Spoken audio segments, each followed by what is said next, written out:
देश और दुनिया में क्लाइमेट चेंज का असर देखने को मिलता है, लेकिन जिस तरीके से माहौल बदलता है या क्लाइमेट में परिवर्तन आते हैं, क्या उसके लिए सिर्फ उस क्षेत्र की जनता ही जिम्मेदार होती है या फिर अन्य देश भी जिम्मेदार होते हैं, या अन्य देशों की कारस्तानियों की वजह से भी किसी एक क्षेत्र को नुकसान झेलना पड़ता है। ये बात इसलिए भी सामने आती है क्योंकि ऐसी बातें सामने आई कि कई बार क्लाइमेट चेंज का असर जो होता है वो अन्य देशों के तरफ से फैलाए गए प्रदूषण या ऐसे क्रियाकलाप जिसके वजह से पर्यावरण को सीधा नुकसान होता है, वो भी जिम्मेदार होता है। दरअसल भारत में इसी क्लाइमेट चेंज का असर देखने को मिलता है। भारत में कुछ जानकारियां हैं जिसको आपको जानना चाहिए कि क्लाइमेट चेंज या मौसम के बदलाव के लिहाज से क्या होता है। दरअसल भारत में पहला कारण जो सबसे पहले आता है, भारत में हर साल भीषण गर्मी की वजह से 83,000 लोगों की मौत हो जाती है। दूसरा सबसे बड़ा कारण है, भारत में विकराल ठंड से हर साल 6,50,000 लोगों की मौत होती है। तीसरा कारण है, आपदा और क्लाइमेट चेंज की वजह से भारत में हर साल 50 लाख लोगों को पलायन करना पड़ता है। एक्सट्रीम वेदर की मार झेल रहे भारत के लोगों का इसमें कोई दोष नहीं है। भारत ने जर्मनी के बोन शहर में हुई क्लाइमेट चेंज कॉन्फ्रेंस में इन सब के लिए अमीर देशों को जिम्मेदार ठहराया है और इसके लिए होने वाले खर्च की भरपाई करने को कहा है। अमेरिकी जैसे अमीर देश के सामने भारत का स्टैंड है कि आपकी वजह से दुनिया में गर्मी बढ़ी है, बाढ़ और सूखे के लिए आप भी जिम्मेदार हैं, इसलिए अब आपको इसकी भरपाई भी करनी होगी। ऐसे हम चले जानते कि अमेरिका जैसे बड़े देशों के लिए किए धरे के लिए भारत के लोग कैसे भुगत रहे हैं, उसको जान लेते हैं। दुनिया की 10% आबादी 52% कार्बन छोड़ती है। दुनिया के ताकतवर देश क्लाइमेट चेंज का हवाला देकर भारत पर कम कोयला इस्तेमाल करने के लिए दबाव बनाते रहे हैं, लेकिन 6 जून से लेकर के 16 जून तक जर्मनी के बोन शहर में आयोजित क्लाइमेट चेंज कॉन्फ्रेंस में भारत ने अमीर देशों को आईना दिखाया। भारत ने कहा कि दुनिया की 10% आबादी 52% कार्बन छोड़ने के लिए जिम्मेदार है। द लेसेंट के मुताबिक अकेले अमेरिका 40% कार्बन छोड़ता है।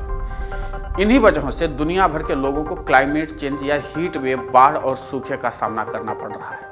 इन एक्सट्रीम वेदर कंडीशंस से निपटने के लिए भारत में हर साल करीब 7 लाख करोड़ रुपए खर्च होते हैं। भारत ने अमीर देशों से इस खर्च की भरपाई करने की मांग की है। भारत ने कहा कि कार्बन की समस्या को खत्म करने के लिए बेहतर इंफ्रास्ट्रक्चर तैयार करने के लिए विकसित देशों को यह पैसा विकासशील देशों के लिए मददगार साबित होगा। विकसित देशों ने 2009 की कोपेनहेगन समिट में भारत जैसे विकासशील देशों को जुर्माना के तौर पर 2020 तक सालाना 7.80 करोड़ रुपए देने का वादा किया था। इस फंड का इस्तेमाल विकासशील देशों के कार्बन उत्सर्जन को कम करने में किया जाना था, लेकिन विकसित देश अपने वादे से मुकर गए, इसलिए ऐसा नहीं हो सका। क्लाइमेट फाइनेंस के मशहूर इस फंड को 2022 तक 7,000 करोड़ रुपए डॉलर से अधिक खर्च होने थे, लेकिन 4,000 करोड़ रुपए डॉलर भी खर्च नहीं हो पाया। वो भी ठीक तरह से नहीं हो पा रहा है। भारत को अब तक इस मद में पैसा न के बराबर मिला है। कोयले पर निर्भरता को खत्म करने के लिए बड़े बदलावों और तकनीकों की ज़रूरत है। इसमें सबसे बड़ी रुकावट है 90% से ज़्यादा कार्बन छोड़ने के लिए जिम्मेदार विकसित देशों से जुर्माने के तौर पर फंडिंग न मिलना भी। यही कारण है कि भारत बिजली बनाने में अभी भी कोयले का इस्तेमाल कर रहा है। भारत और चीन को कोयला इस्तेमाल करने से रोकने के लिए विकसित देश यहाँ तक तैयार होने वाले थे कि ज़्यादातर प्रोडक्ट का इस्तेमाल खुद ही करते हैं। इन सामानों के बनाने में विकासशील देश और गरीब देश कोयले का उपयोग करते हैं। ऐसे में ग्लोबल नॉर्थ के विकसित देशों को भारत पर दबाव बनाने के साथ ही अपना कंजप्शन भी कम करना पड़ता। विकसित देशों में पूरी दुनिया के लिए केवल 24% आबादी रहती है, जबकि वहाँ की चीज़ों का इस्तेमाल दुनिया की खपत का 50 से 90% है। इतना ही नहीं, जर्मनी से लेकर के अमेरिका तक के जो देश हैं वो लगातार कार्बन को छोड़ने की संख्या में इजाफा कर रहे हैं। उनके संसाधन भी ऐसे हैं जो कार्बन को उत्सर्जन की संख्या को बढ़ा रहे हैं। इनके संयंत्र जो हैं वो भी ज़्यादातर कार्बन उत्सर्जित कर रहे हैं। ऐसे में इस मामले को लेकर के भारत के स्टैंड को लेकर आपकी क्या राय है, आप हमें कमेंट करके जरूर बताएं। नमस्कार।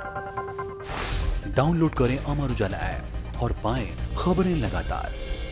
अगर आप ये वीडियो YouTube पर देख रहे हैं तो हमारे चैनल को सब्सक्राइब करें और बेल आइकन को दबाना ना भूलें। अगर आप Facebook पर ये वीडियो देख रहे हैं तो हमारे पेज को लाइक करें।